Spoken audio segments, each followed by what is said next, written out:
Kasus judi online kian marak. Mirisnya, usia anak-anak hingga remaja semakin banyak bermain judi online.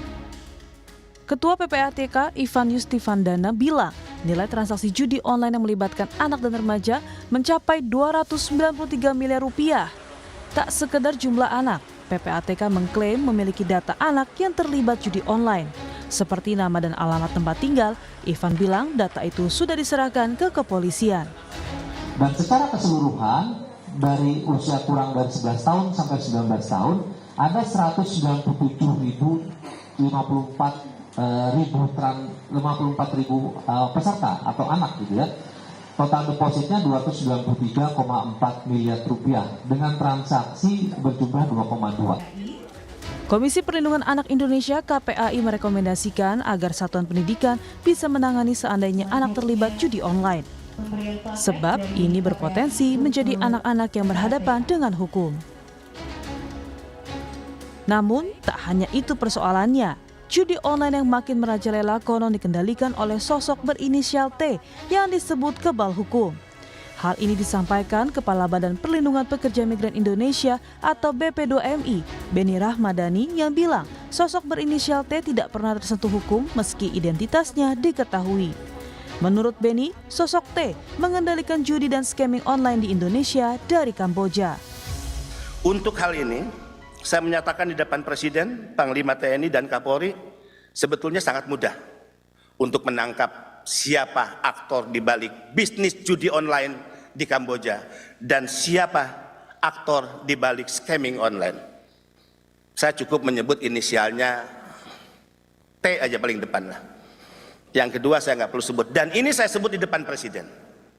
Boleh ditanya kepada Pak Menko, Pak Mahfud MD saat itu, ya Presiden kaget, Pak Kapolri kaget, agak cukup heboh rapat terbatas saat itu. Orang ini adalah orang yang selama Republik ini berdiri mungkin tidak bisa disentuh oleh hukum.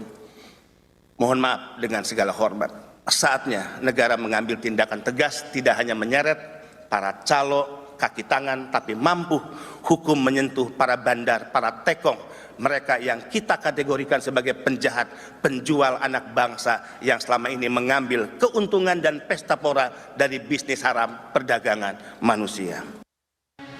Atas pernyataannya soal sosok inisial T, polisi yakni Mabes Polri pun menjadwalkan pemanggilan Kepala Badan Perlindungan Pekerja Migran Indonesia BP2MI Beni Rahmadani hari ini.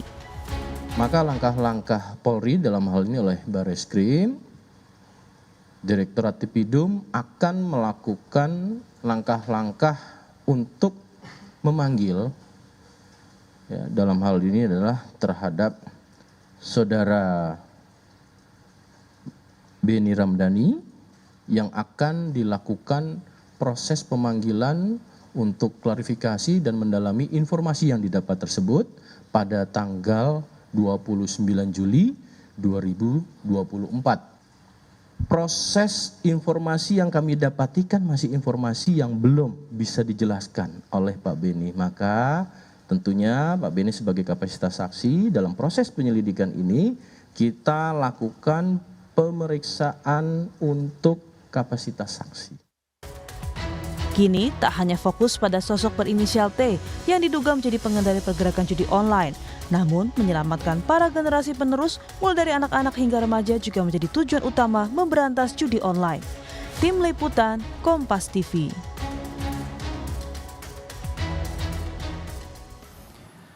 Maraknya judi online sangat mengkhawatirkan karena menjerat dari anak-anak hingga dewasa. Pergerakan judi online pun disebut gerakan sosok kebal hukum berinisial T di Indonesia yang mengendalikannya dari Kamboja. Lalu mengapa jumlah anak terpapar judi online terus meningkat? Bagaimana pengawasannya? Dan juga siapa sosok berinisial T ini? Bagaimana penegak hukum bisa memberantas hingga ke akar agar judi online tidak merajalela?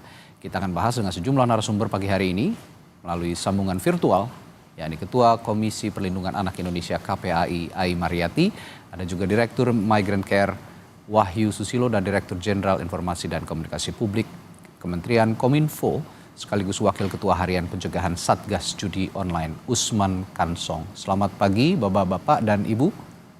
Selamat pagi. Selamat pagi. Ya, saya ke Bu Ai dulu nih. Bu Ai, bagaimana paparan judi daring atau judi online ini pada anak-anak sejauh ini? Kabarnya datanya lebih dari 197.000 kalau saya tidak salah ya? Ya, betul. Ini hasil kami kemarin bertemu dengan PPATK langsung dan tepat ya di dalam rangka Hari Anak Nasional. Kita ingin menyampaikan bahwa situasi keprihatinan ini sudah merambah pada situasi yang sangat dekat, sangat erat dengan anak. Karena ini ada ekosistem, tidak bisa kita langsung menghakimi bahwa anak-anak terlibat judi. Akan tetapi ada ekosistem game diantaranya dan kemudian permintaan top up yang berkelindan ya dengan pertaruhan, dengan bentuk-bentuk pemasangan dan lain sebagainya gitu. Akhirnya bertemu di judi online. Nah, bentuk judi online-nya juga ada diantaranya. Ini yang terus kami kawal angka 197.000 dengan usia 11 sampai 19 tahun. Tentu ini apresiasi PPATK, kami minta sangat detail dengan by name, by address serta angkanya. Dan ini sudah terlihat peningkatannya dari 2023 ke 2024. Ya, tentu ini juga tidak sendiri, ada prostitusi online sudah 214.000 di angka 10 sampai 18 tahun dengan perputaran angka 127 miliar. Ya, juga menunjukkan bahwa ada kedaruratan di ranah daring kita yang ini menyumbang pada TPPO, tindak pidana perdagangan orang gitu. Sehingga bukan hanya children sexual abuse material ya atau konten pornografi, tetapi memang di sini ada industri yang menyasar anak-anak dijual belikan secara seksualitas. Nah, tentu kembali ke judi online ini kami juga menjadi salah satu kelompok yang terus memberikan masukan ya kepada Kemenkominfo bahwa hal-hal yang sudah kita temukan ini harus menambah kuatnya perlindungan anak-anak kita di ranah daring. Oke. Bu Ai, ini Anda tadi mengatakan kan ada anak-anak usianya 11 sampai 19 tahun terlibat judi online dan totalnya itu sebanyak 197.054 kalau saya tidak salah ya jumlahnya. Nah, yang saya tertarik dengan total deposit sekitar 293 miliar rupiah. Ini jumlah yang sangat fantastis untuk diakses oleh anak-anak begitu. Yang ingin saya tanyakan, mereka dapat akses atau dukungan finansial dari mana bisa mengakses atau bisa melakukan deposit sampai sebesar itu, Bu Ai? Menurut penelusuran Anda. Saya sampai ingin bertanya jumlahnya berapa yang paling tinggi dan betul dikonfirmasi di bawah 100.000. Ya transaksinya, tetapi dengan masifnya anak-anak yang terlibat dalam judol sehingga angkanya sangat tinggi. Beberapa indikasi diantaranya juga ada nomor-nomor rekening anak yang menerima sejumlah uang untuk disimpan, untuk kemudian terlacak dia digunakan dalam transaksi judol itu. Kemudian ada juga yang nama QQ-nya itu adalah anak. Ya, dan kita tidak tahu apakah ini disalahgunakan oleh orang tua atau orang dewasa, tetapi QQ-nya adalah usia anak tentu. Berikutnya juga transformasi menjadi dana digital, yang itu tidak terlalu rumit membuatnya. Kita cukup mendownload sebuah registrasi ya, sebuah aplikasi misalnya, tidak perlu menggunakan KTP dan lain-lain. Nah, tentu ini lahan-lahan yang sangat memudahkan bagi usia anak ya, terlihat kok kalau anak-anak itu dia masuk di aplikasi tersebut misalnya dengan usia dan nama misalnya, itu sudah langsung kedetek bahwa ini adalah usia anak.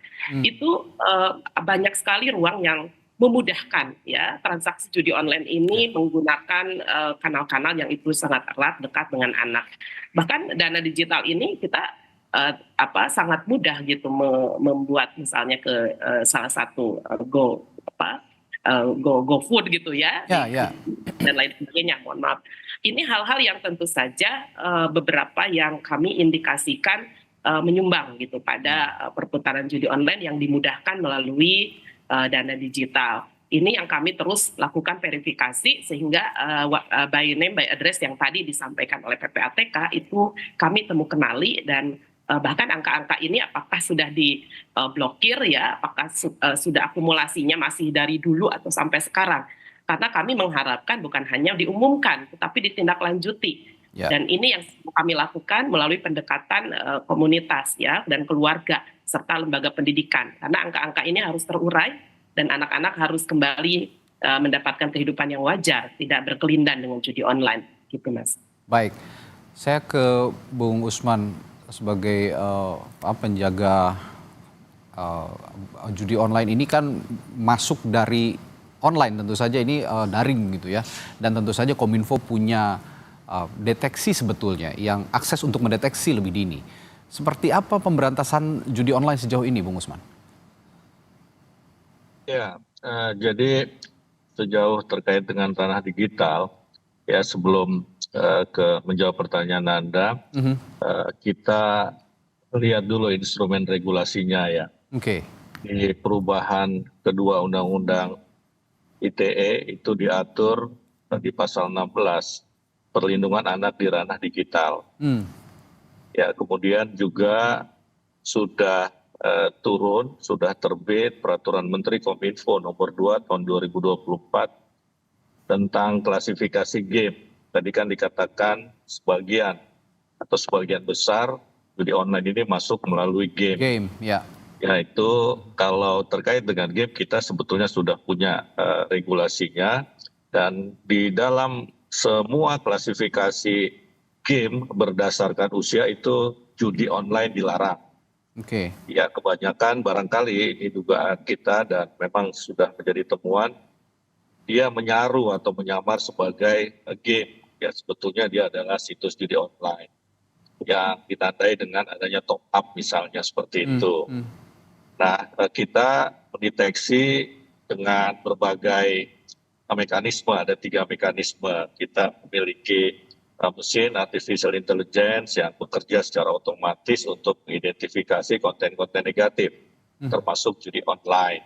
Ya, kemudian kita juga melibatkan patroli siber, ya tim yang terdiri dari 3 shift untuk memelototi dunia maya, dunia digital, dan bila kita menemukan konten negatif termasuk judi online, ya kita akan identifikasi dan kemudian kita mintakan take down atau kita blokir.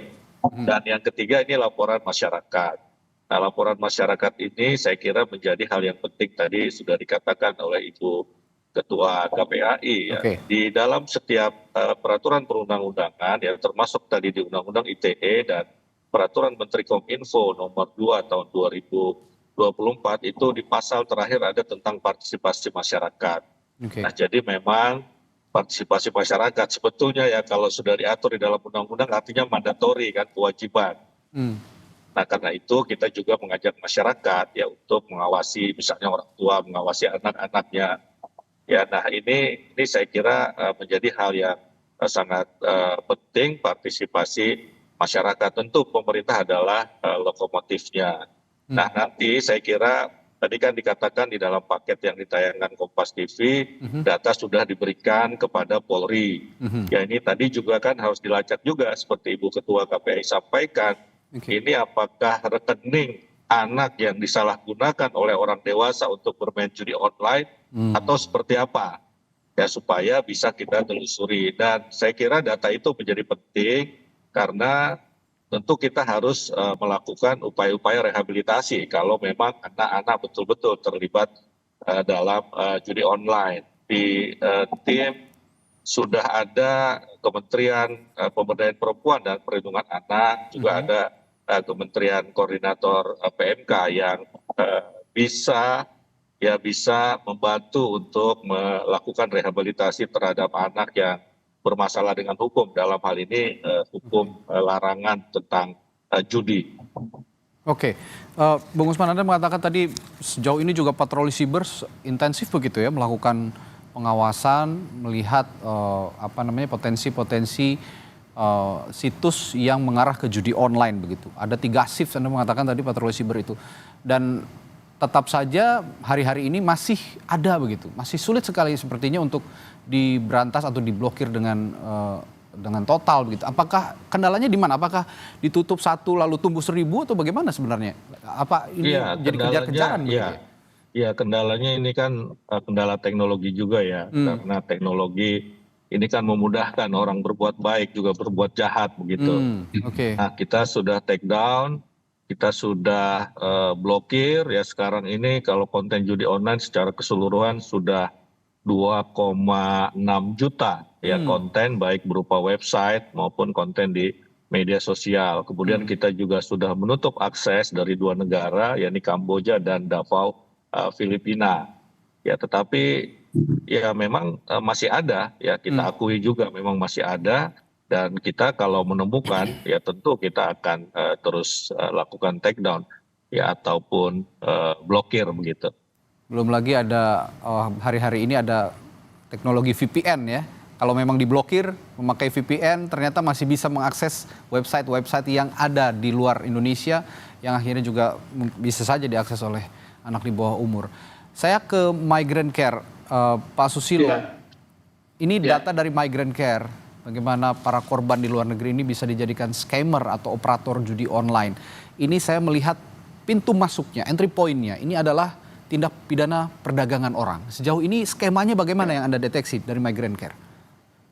Ya, kita udah memantau ini ya, ketika kita melihat ada eskalasi kasus perdagangan orang pada masa pandemi. Dan ini trennya ternyata pada masa pandemi, dan wajahnya itu bukan wajah TPPO biasanya. Biasanya itu perempuan dari pedesaan, dari kelompok ekonomi rendah dan yang lain. Tapi ini trennya adalah anak muda. Banyak yang sarjana yang kami tangani, mereka punya keterampilan untuk melakukan programming atau melakukan teknologi digital, dan saya kira ini memang harus segera diantisipasi ya. Jadi ini sepaket sebenarnya dengan scamming online dan judi online. Jadi concern kami adalah bagaimana anak-anak muda, orang-orang muda Indonesia ini kemudian masuk di dalam perangkap kejahatan perdagangan orang yang itu menggunakan teknologi digital. Sebenarnya misalnya setahun yang lalu, misalnya Bang Usman juga terlibat di sini, ASEAN sudah mendeklarasikan deklarasi ASEAN untuk pemberantasan perdagangan orang melalui teknologi digital, penyalahgunaan teknologi digital.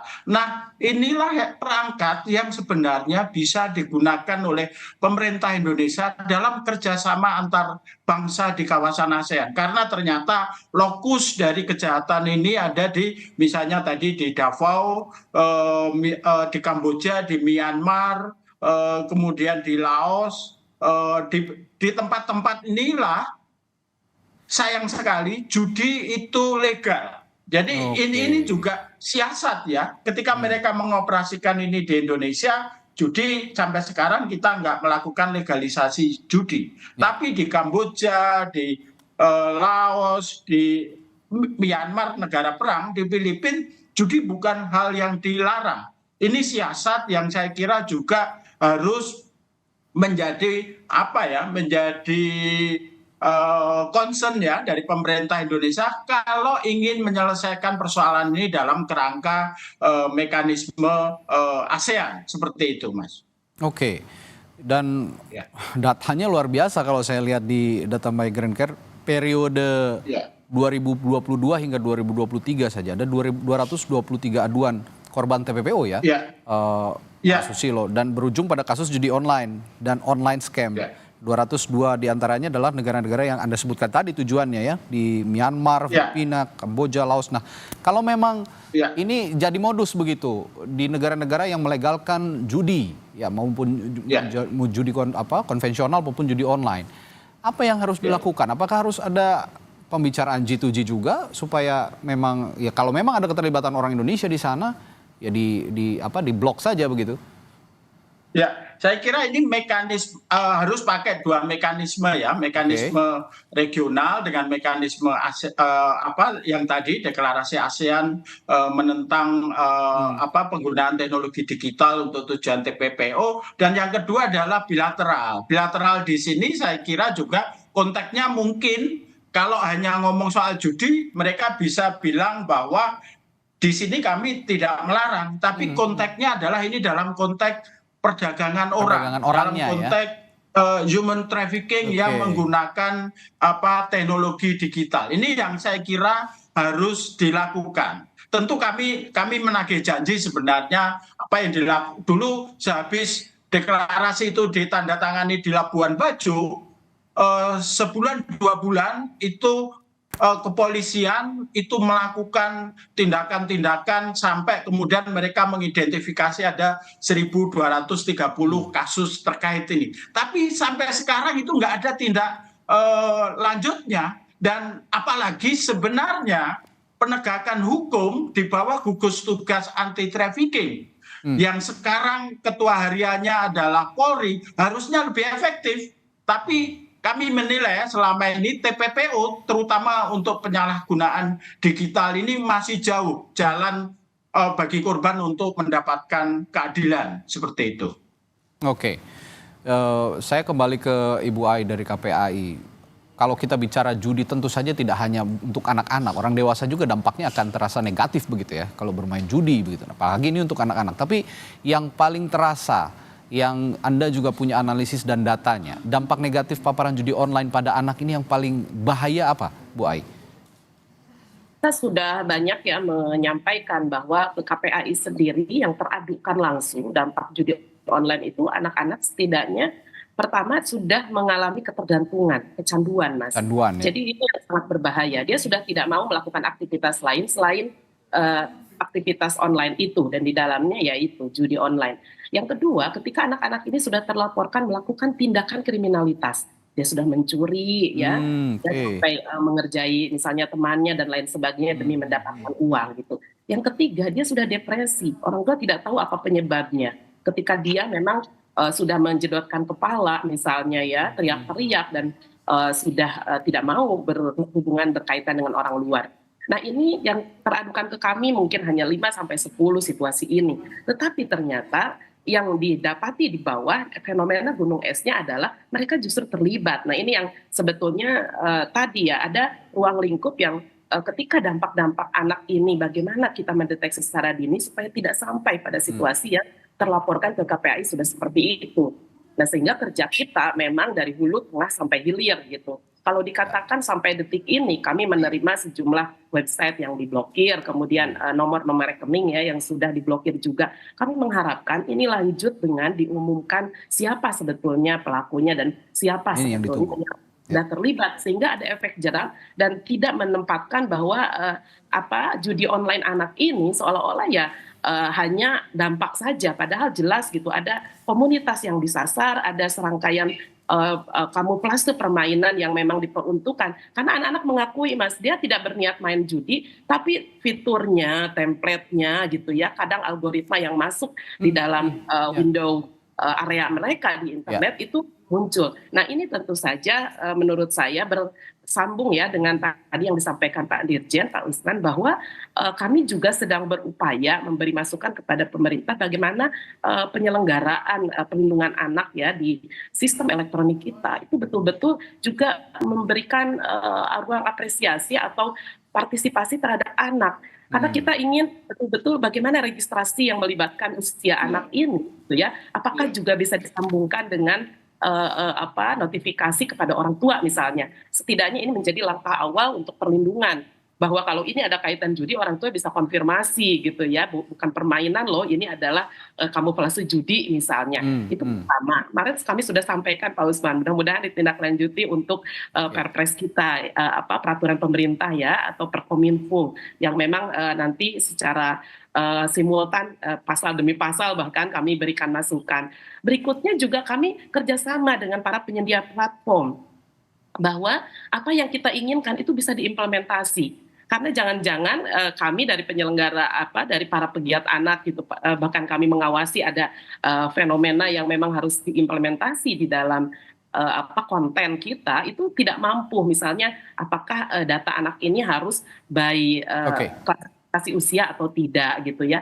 Karena lagi-lagi kalaupun di game online kita sudah masuk dalam klasifikasi usia yang dipastikan itu bisa diregistrasi, masih saja dalam kenyataannya anak yang usia 10 tahun meregister yang usia 13 sampai 15 tahun misalnya, dan ini bisa. Nah ini yang kemudian saya kira situasi judi online hari ini berdampak ya luar biasa, menurunkan juga pada fokus dia dalam pendidikan, kemudian tadi kebergantungan dia kehilangan sejumlah uang gitu ya, akan menurunkan juga gitu etos dia ya sebagai seorang manusia yang bisa berinteraksi di luar, juga bisa bersosialisasi. Mereka hanya berkaitan putus asa karena sejumlah uang, pulsanya, top up-nya hilang gitu. Dan itu terus ya diiming-iming, karena judi itu kan ada saatnya dia menang bahagia, lalu kemudian kalah terus, setiap hari dia sedih dan lain sebagainya. Mohon ini menjadi perhatian serius. Ini dampak psikologis ini yang harus kita hentikan, dan kita akan tidak lanjuti nama-nama yang kemarin sudah kita dapatkan dari PPATK. Demikian.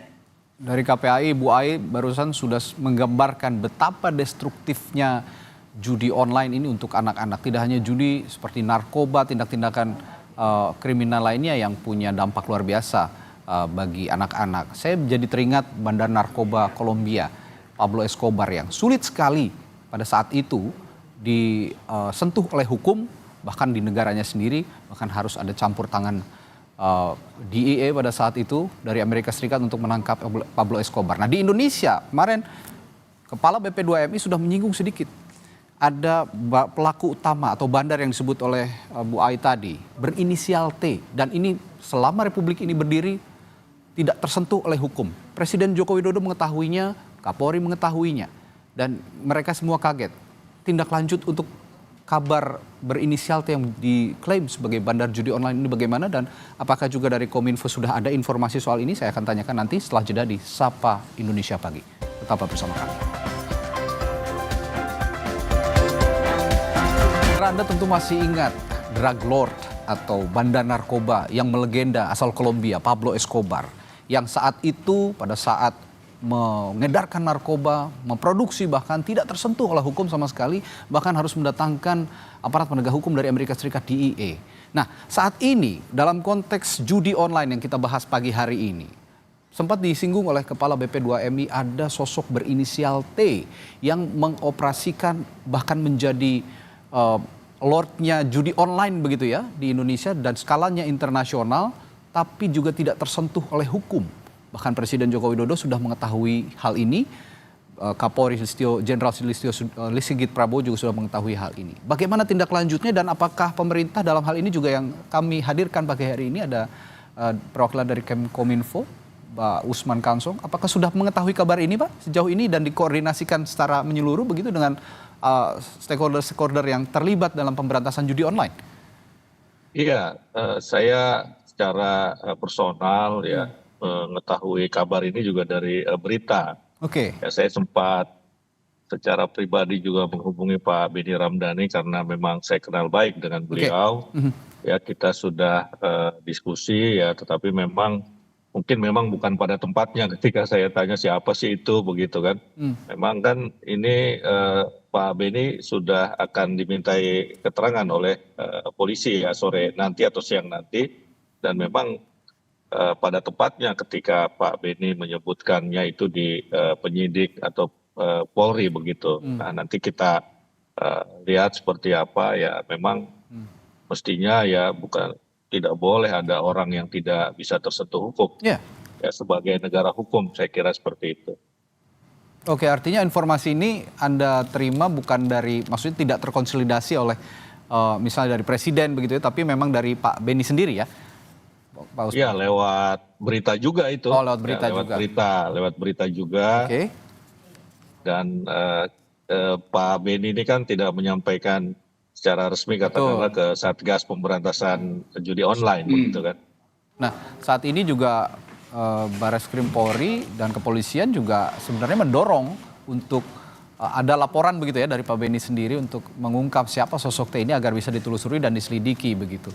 Anda juga dari Kominfo mendukung langkah ini? Ya, konteks Pak Benny ya, kalau saya baca hari ini berita sebetulnya adalah konteks TPPO itu tadi. Ya, konteksnya seperti itu. Ya, konteks TPPO, karena itu memang menjadi tugas dan fungsi beliau sebagai kepala BPMI ya, tetapi memang TPPO-nya itu sebagian berkaitan dengan judi online. Ya, jadi karena itu ya nanti saya kira Pak Benny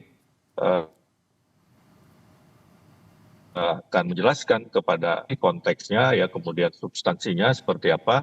Ya sebetulnya saya kira pemberantasan judi online ini terkait juga dengan TPPO ya. Misalnya begini, ini kan ada satu kabar baik dari Filipina ya. Presiden Filipina itu kan sudah mengeluarkan, mungkin kalau di kita presidential decree ya, yang melarang perusahaan-perusahaan asing, perusahaan judi asing, terutama dari Tiongkok yang paling banyak itu di Filipina.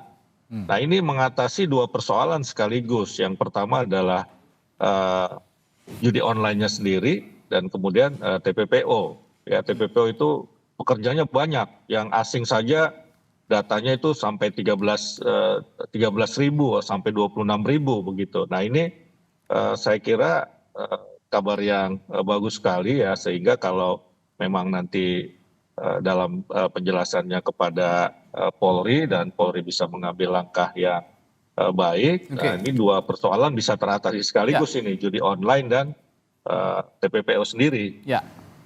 Oke, Pak Susilo, karena ini entry point-nya dari TPPO judi online ini, Pak Susilo. Dan kemarin Kepala BP2MI juga mengatakan ini konteksnya memang membicarakan TPPO yang mengarah akhirnya ke judi online dan menyinggung sosok berinisial T ini yang dikatakan sebagai bandar judi online internasional asal Indonesia yang beroperasi di Kamboja. Anda juga sudah mendengar kabar ini dan sebagai orang yang atau pihak yang mengawasi tiap hari gerak-gerik perdagangan orang begitu ya, Anda sudah tahu kabar ini dan keberadaan sosok berinisial T ini?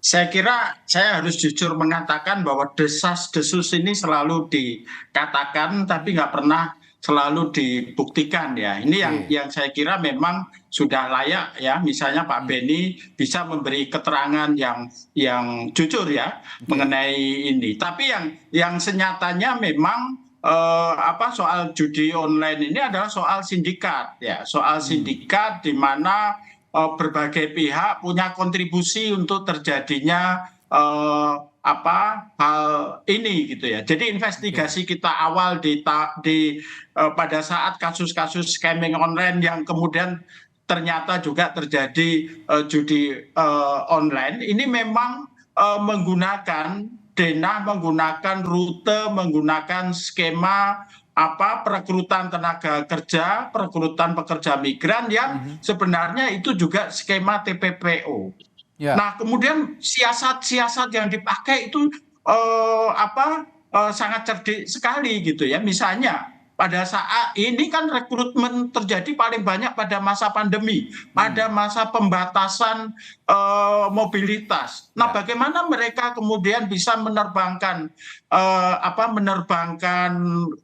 korbannya ya, atau calon korbannya ke Kamboja lewat Thailand atau tempat yang lain. Ternyata mereka menghindar untuk menggunakan penerbangan reguler. Mereka menggunakan penerbangan charter, dan menurut saya kira kalau mereka punya jejaring dengan ini memang sudah sindikat itu ya. Concern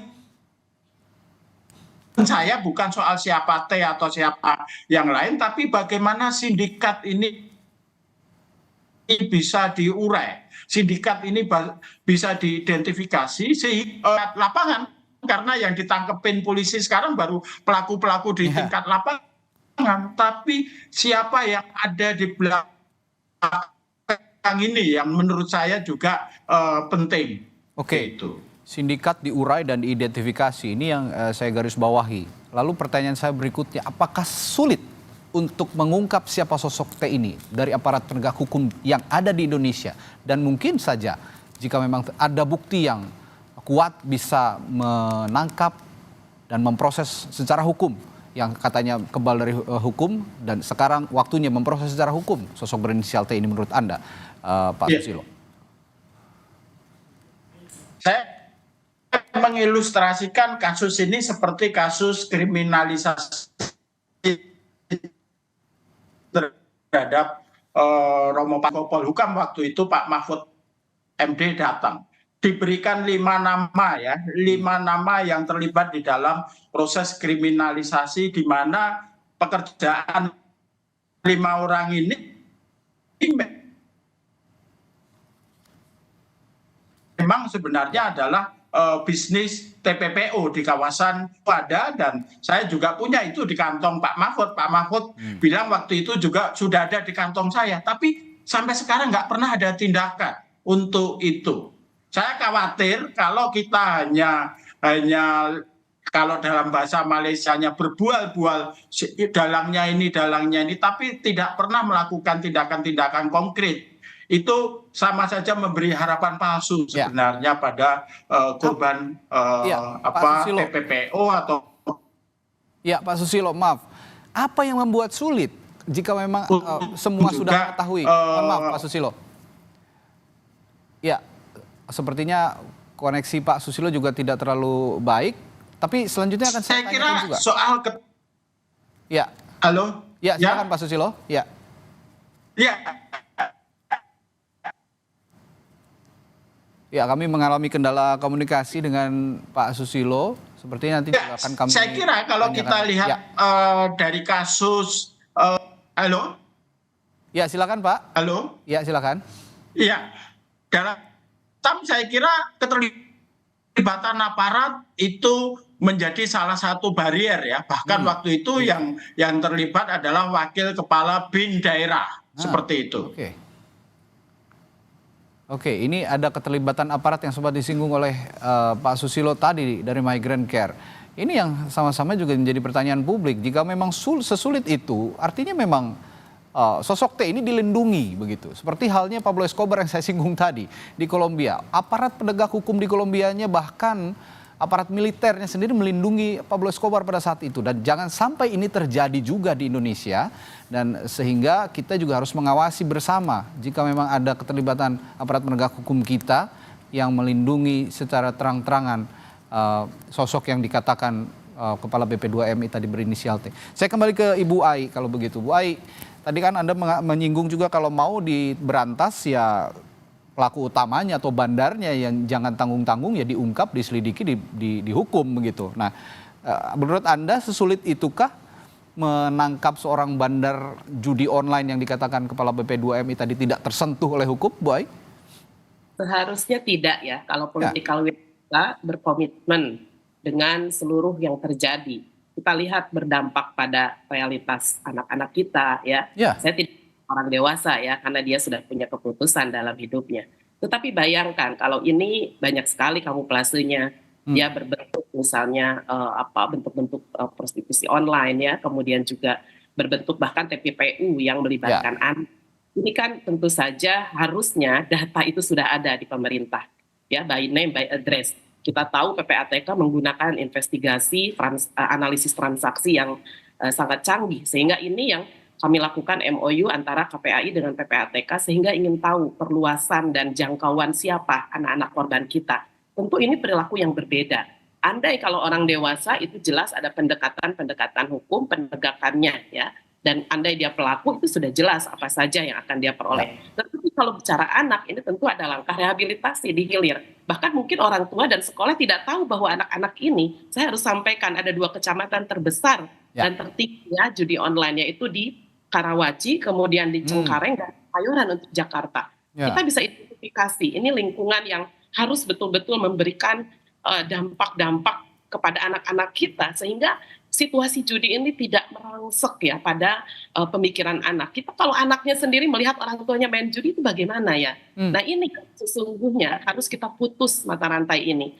Kalau menurut saya ya, siapapun profiling hari ini inisial tersebut harus segera ditangkap karena apa? Jelas sekali dampaknya bukan hanya di lingkungan yang mungkin awalnya menjadi target sasaran, kemudian pengembangan secara dunia usaha dan lain sebagainya, akan tetapi ada dampak sosial yang ini harus kita cegah sedini mungkin. Dampak sosial inilah yang kita tidak akan bisa belajar banyak kalau tanpa ada penegakan hukum, ada penjeraan di situ, dan juga kehati-hatian kita semua, sehingga untuk misalnya ada eksploitasi, ada prostitusi yang melibatkan anak, berkali-puluh kali lipat mereka berpikir untuk menggunakan seks dengan anak. Karena terlihat di sini, siapa yang disasar anak-anak yang tidak memiliki pilihan-pilihan, bahkan keputusan. Dan tetapi kenapa transformasinya sedemikian besar? Ini tidak kecil loh, sampai 127 miliar 10 sampai 18 tahun disasar. Jelas ini bersumbangsi pada data TPPO. Sehingga maksud saya di sini ada Satgas ya yang sudah hadir di bawah Menko Polhukam. Lalu juga kewenangan sudah berjalan. Ada profiling yang muncul itu sebetulnya sudah bisa dilacak berdasarkan tugas dan fungsi ya, baik pelacakan transaksi keuangan maupun juga sehingga kami menunggu dan memang harus ada penjelasan ya kepada semua bahwa situasi ini tidak bisa dibiarkan berlarut-larut. Baik, saya terakhir ke Pak Usman, Pak Dirjen. Kalau tadi kita sebelum jeda sempat berbincang sedikit begitu ya, bahwa pemberantasan judi online ini ada di beberapa platform digital. Tapi tidak semua platform digital juga bersedia kooperatif begitu ya untuk bekerja sama dengan pemerintah sama-sama memberantas. Anda mengatakan tadi ada 2,6 juta website atau medsos yang diblokir. Tapi yang ingin saya tanyakan begini Pak Usman terakhir. Apakah sesulit itu juga mengajak mereka yang platform digital besar ya, terutama untuk bekerja sama? Apa kita punya ketergantungan yang begitu besar dengan platform-platform digital ini sehingga sulit untuk meminta mereka untuk bekerja sama dengan kooperatif untuk memberantas judi online, Pak Usman? Iya, kalau kerjasama dalam konteks takedown itu sudah berjalan dengan baik. Dan memang kita punya kesepakatan bahwa takedown itu harus maksimal 1 kali 24 jam. Kalau blokir, Kominfo kan bisa melakukan sendiri, terutama kepada website ataupun situs. Yang kami mintakan juga kepada mereka adalah pencegahan sebetulnya ya. Pencegahan ini misalnya Menkominfo sudah bertemu dengan Google ya untuk bagaimana Google membuat satu aplikasi ataupun satu teknologi yang bisa mencegah judi online masuk ke situs-situs atau ke platform mereka begitu ya. Nah ini yang sedang kami upayakan ya.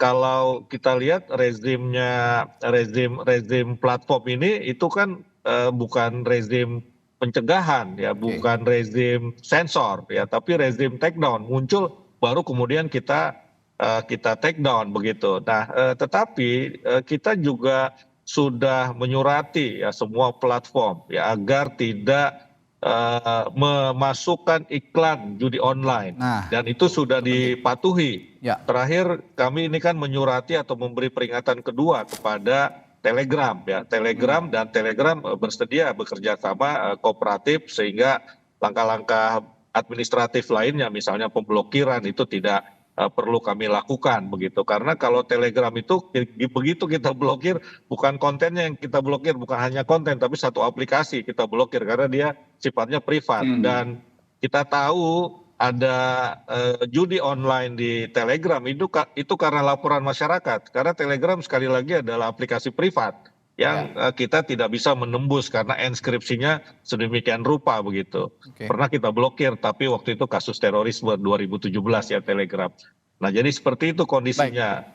Ya, ini yang memang harus sama-sama jadi concern kita, dan judi online ini juga kalau boleh dikatakan sudah menjadi kartel begitu ya di Asia Tenggara, bahkan di Asia, bahkan juga di dunia mungkin, dan terutama di Indonesia menyasar banyak anak-anak. Ini yang sangat berbahaya dan perlu keseriusan bersama dari semua pihak. Meskipun banyak, kalau misalnya kita memang serius untuk memerangi judi online, saya yakin akan bisa terwujud sama-sama. Terima kasih para narasumber saya pagi hari ini, Ketua KPAI, Ibu Ai Mariati, lalu Direktur Eksekutif Migrant Care Wahyu Susilo, serta Direktur Jenderal Informasi dan Komunikasi Publik Menkominfo yang juga Wakil Ketua Harian Pencegahan Satgas Judi Online, Usman Kansong, telah berbagi informasi dan perspektifnya pagi hari ini. Terima kasih Bapak-Bapak dan Ibu, sehat selalu. Sampai jumpa lagi.